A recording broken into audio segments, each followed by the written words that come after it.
La situation grave invite à une gravité de la fonction communication, à retrouver voilà, l'importance de l'enjeu, la gravité de cette activité, c'est-à-dire non pas au sens dramatique, mais au sens,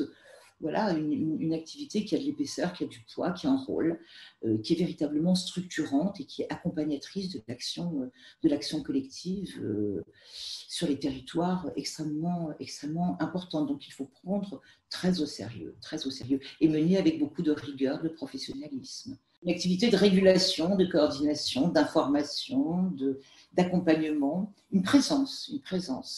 attendue, évaluée aussi. C'est vrai que durant la période de crise, là, l'évaluation de l'action, des services de collecte des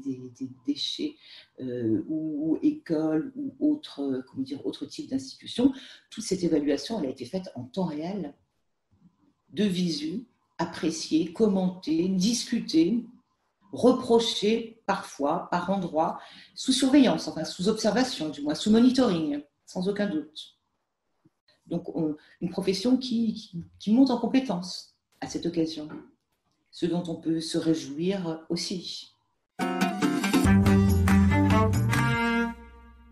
Dans ce cas, ce qui se joue, c'est,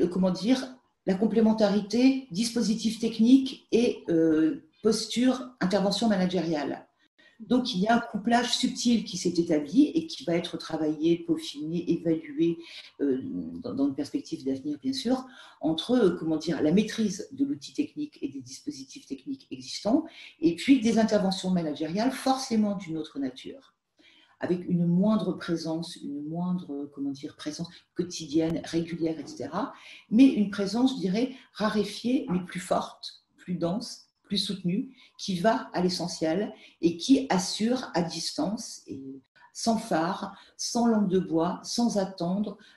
qui assure la coordination des activités, la coordination de l'action. Donc révision, de la pratique managériale à l'heure, d'une technicisation, technologisation de l'action qui se fait, et ça, c'est un point sur lequel nous avons tous, je pense, beaucoup progressé, beaucoup appris. Moment important et moment très, très intéressant, qui à la fois suppose de la part des agents dans leur activité régulière une grande responsabilité ou responsabilisation, mais qui suppose aussi une coordination, alors par l'action managériale, et une coordination par aussi un processus de normalisation des procédures qui s'est déployé à ce moment d'une manière aussi importante.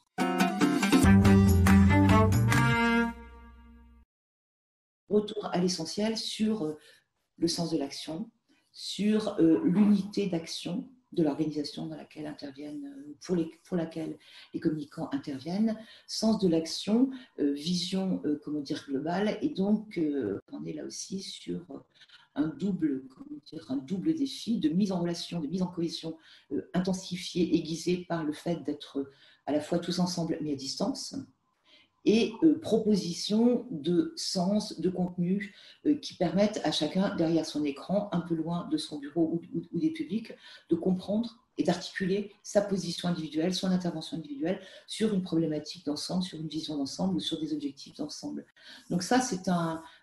défi et un travail très, très complet, très intéressant pour les communicants internes, à mon avis, qui leur appartient de poursuivre. Ce n'est pas réservé à cette période de crise, mais je pense que ça ouvre pas une nouvelle ère de la communication interne, mais une nouvelle dimension élargie, plus pleine, plus complète, et donc très stimulante.